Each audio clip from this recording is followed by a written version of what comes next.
Hello, hello, my bookworm friends. Kim here, and welcome on back to Bookworm Buzz. Today's video, my friends, is going to be my wrap up for the month of February. Now, in February, I unfortunately only managed to read 4 books. And so this video may be a little bit quicker and simpler than normal just because I only have 4 books to tell you about. We were actually on holiday for the first sort of 10 days of February. And although you probably think, well, being on holiday gives one lots of time to read, I mean, that's true to an extent, but also not true, because when we're on holiday, we're out and about, we're going to restaurants, we're doing different things. So actually my reading time was not as much in February as it should have been. So my friends, in today's video, I'm going to take you through the 4 books that I read in February. The good news is that I did have a 5-star. So, I mean, to only read 4 books and have 1 5-star is amazing. The other bit of good news is that I didn't have a 1 or a 2-star. So the books that are going to be featured in today's video are books that in general I really did enjoy. So my friends, on that basis, let's kick things off with the very first book that I'm going to be sharing with you today. This was a 3-star read. And I'm going to put the cover up here so that you can have a look at it. As you know, I will start with my lowest ranked book and then work my way up to my 5-star. So this was a 3-star book for me. It was called The Younger Wife by Sally Hepworth. This is a book I had heard lots about and I couldn't wait to read it. I did read it on my Kindle and then I also followed along with the audiobook at the same time. I sometimes like to do that. I sometimes like to get the audiobooks and to follow or to listen to the audiobooks while I'm reading the book as well. I find that it brings the book very much alive for me. So anyway, in this story, what we are following is a heart surgeon who is wanting to get married again. However, his wife is still alive and is still his wife. So he has to get divorced before he can move forward with his new relationship and get married. Now, he has 2 daughters, 2 adult daughters who have not fallen in love with the new fiance. And they think that she must just be a money grabber. And so they embark on a path to try and get to the bottom of what this relationship is all about and what this woman is all about. Now, basically, the story is then told from the perspective of these 3 women. It's the 2 adult daughters and the fiance. They get to meet each other, they get to know each other a bit, and all 3 of these women have issues. I mean, the one, if I remember correctly, has an eating disorder. The other one is a bit of a kleptomaniac. And the third one appears to have some sort of drinking problem, although it's not having a major impact on her life. So anyway, you are following the story along with and from the point of view of these 3 characters. I enjoyed this one, hence the 3 stars, but it didn't quite live up to expectation for me. I was sort of expecting more. In general, I just found that this book was much more of a run-of-the-mill suspense/mystery/thriller type of book. There was nothing specifically outstanding about it. There was nothing that made me think, wow, this is so unique or so different. So, I mean, in general, the story was fine. I found it fairly entertaining, although I mean, I did enjoy some of the characters. I did like the fact that they were flawed, but there were also parts where the story would become a little unbelievable, and I wasn't immensely crazy about the ending. So all round then, this was just, like I say, a run-of-the-mill thriller. It was nothing amazing, and so this one got 3 stars from me. Then, gang, the next book that I read in the month and that I want to tell you about is this one called The Night Guest by Hilda Knutsdottir. Do not ask me to pronounce that author's name because it ain't going to happen. This is actually a translated novella. So it's not very long. I think this one came in at, let me try and have a look how many pages exactly this was. Give me a second. 194 pages. So it's a pretty small book. It only had 194 pages. And I must tell you, some of them are like this. You know, this is an entire chapter and there are lots of chapters like this. So I was able to read this one quickly. I got through it very quickly in one afternoon and one evening, basically. I actually read this one while we were on holiday, and I think I started it in the late afternoon, then put it down, and then read it again when I got into bed. And I obviously managed to finish the whole thing. This got 4 stars from me, you guys. This was such a great read. Now, some people have said this is a bit of a horror novel. Do not be put off by that, because I did not find it a horror novel at all. I would call this more of a psychological thriller. It really does play with one's psyche, and that is really what the story is about. In a nutshell, you've got the main character here who finds herself time and time again in her doctor's office because she is suffering from immense fatigue. She's not feeling great. She constantly feels tired.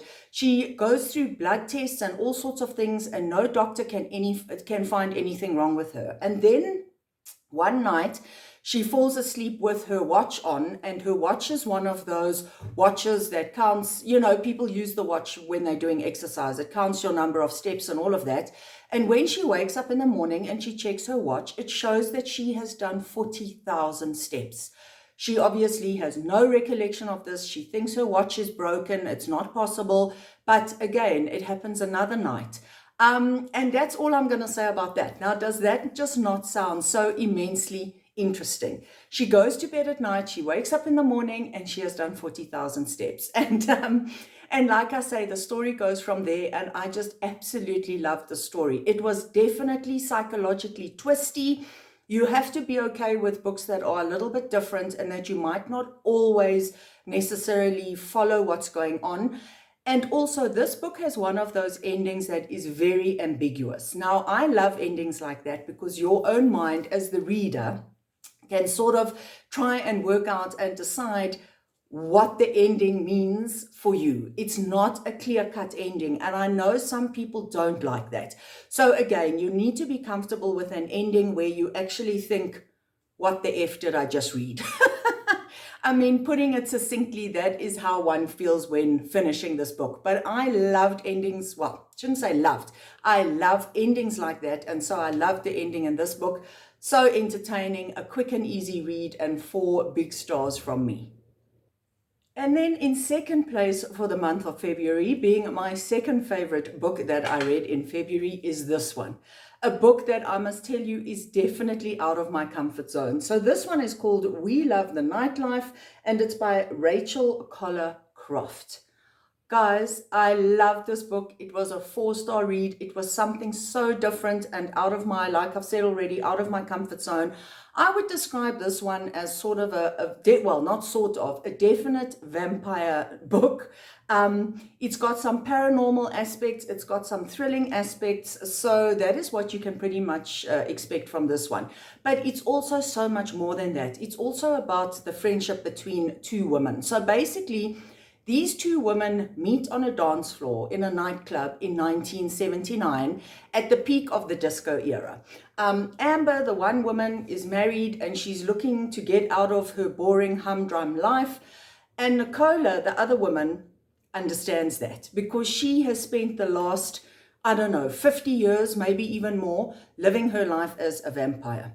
That is obviously not apparent at first when these 2 women form their friendship, but at some stage in the story, Nicola decides to offer Amber a way out of her boring life and to turn her into a vampire. And pretty much the story goes from there. And a lot of the story is actually about the friendship between these 2 women.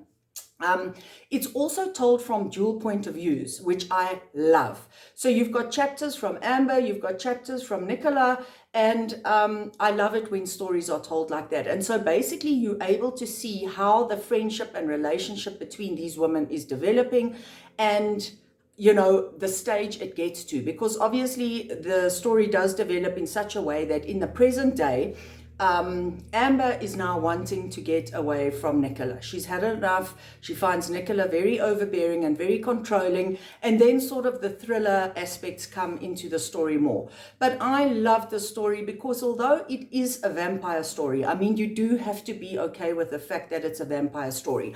I didn't find that it went overboard in terms of the vampire aspects. I actually loved the story more for the developing relationship and friendship between the characters, how they interacted, what was going on with them, you know, the state that their friendship eventually reached and all of that. So like I say, I highly recommend this one. It was so entertaining. It was so fun. If you're okay with vampire stories, and also I think it would help if you have a love for, I don't know, maybe the disco era or nightclubs, or you've got some really good memories of that type of lifestyle in the 70s and the 80s, then I think this book would be for you. I thoroughly enjoyed it. It was something so different. And like I say, don't necessarily be put off because you hear the word vampire and you think, oh no, vampires, no, I'm not interested, I'm not going to read it.